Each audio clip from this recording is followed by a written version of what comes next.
महाराज जी, मैं वृंदावन पे वापस आना चाहूँगा।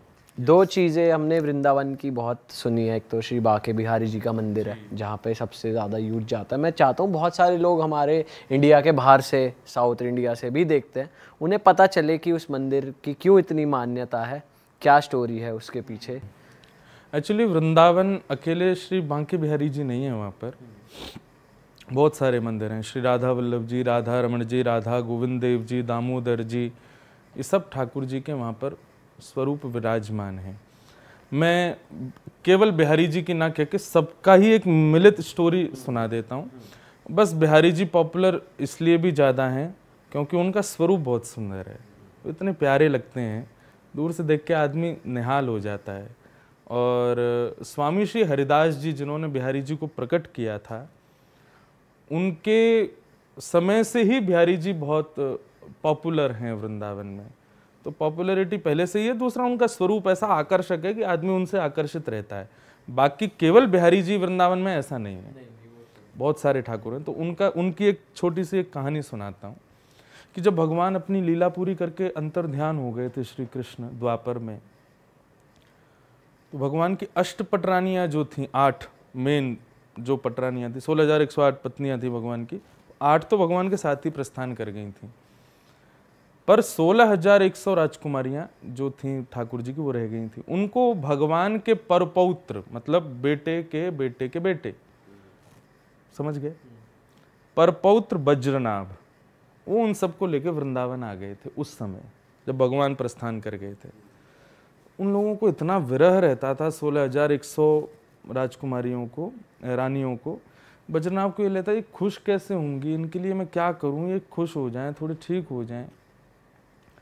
तो उनकी प्रसन्नता के लिए वज्रनाभ क्या करते थे, उन्होंने संतों से, ऋषियों से पूछा कि मैं अपनी माँओं को प्रसन्न करना चाहता हूँ। जब से हमारे पर दादाजी श्री कृष्ण गए, तब से वो इतनी विरह में रहती हैं, मैं क्या करूँ।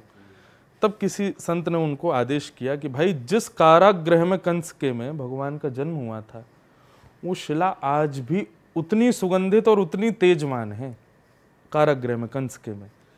आप एक काम करो, कृष्ण लीला, कृष्ण चरित्र सुन के उनके आव भाव से, भाव भंगिमा से, उन शिलाओं से ठाकुर जी की मूर्तियां बनवाओ और अपनी माताओं को सेवा के लिए प्रदान करो। तो किसी रूप में उनको ठाकुर जी दिखेंगे तो उनका विरह कम होगा। ठीक है। तो जब वज्रनाभ मथुरा गए, कंस के कारागृह में सब खंडर हो चुका था, लेकिन वो शिला जिस पर भगवान का जन्म हुआ था, वो अभी भी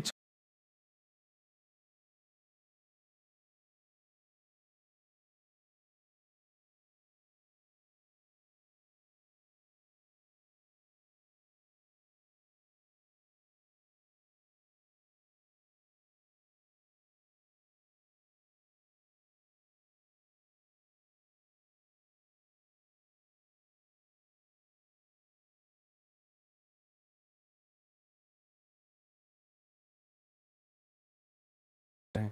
पर इनके हाथ ना बिल्कुल श्री कृष्ण जैसे हैं, बाकी अंग तो ठीक है, हाथ बिल्कुल उनके जैसे हैं। बोले अरे हाथ से काम नहीं, और बनाओ। एक और बनाए, दूसरे बनाए, तो फिर बोले अरे ये भी बहुत सुंदर है, इनके चरण बिल्कुल उनके जैसे हैं। एक और बनाए, बोले इनकी कमर बिल्कुल उनके जैसी है। इस प्रकार से 7 विग्रहों का निर्माण वज्रनाभ ने कराया, जिनमें से एक श्री बिहारी जी हैं।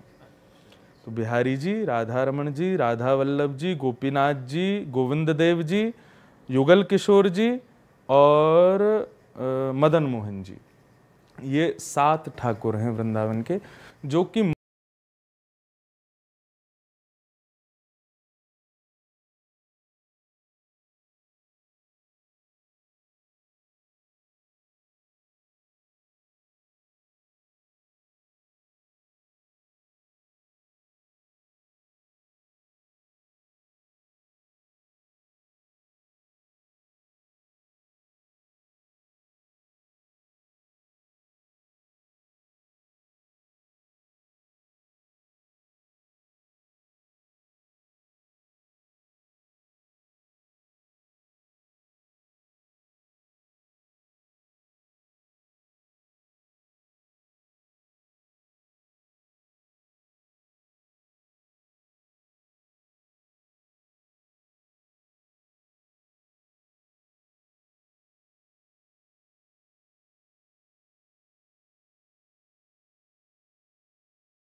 कर करके बस बिहारी जी हैं, यहीं वृंदावन में बिहारी जी हैं, उनका रूप प्रकट हो।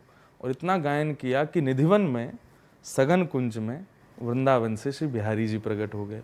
गोपाल भट्ट जी ने गायन किया तो श्री राधा रमण जी प्रकट हो गए।